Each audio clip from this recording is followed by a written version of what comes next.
Dhaka ৩০০ fit সারা বছর বেশ জনপ্রিয় থাকলেও ভোজনপ্রেমীদের কাছে শীতকালে এর চাহিদা যেন দ্বিগুণ হয়ে যায়। হালকা হালকা কুয়াশা আচ্ছন্ন সন্ধ্যায় প্রিয়জনদের সাথে নিয়ে মজার মজার স্ট্রিট ফুড খাওয়ার বিষয়টা কিন্তু অন্যরকম।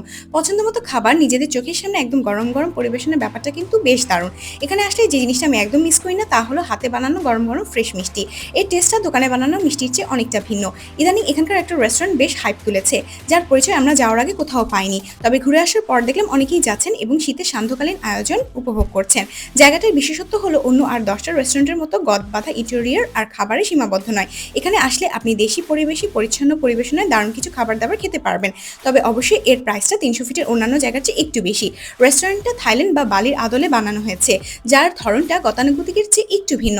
এখানে সবচেয়ে জনপ্রিয় খাবারটি হলো হাঁসের মাংস আর রুটি। এছাড়া তাদের অনেক কন্টিনেন্টাল আইটেমও রয়েছে। আমরা মোটামুটি সব খাবারই টেস্ট করেছি।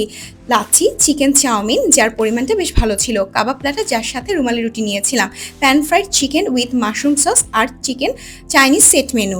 তবে তাদের সিগনেচার আইটেম কিন্তু হাঁসের মাংস আর রুটি।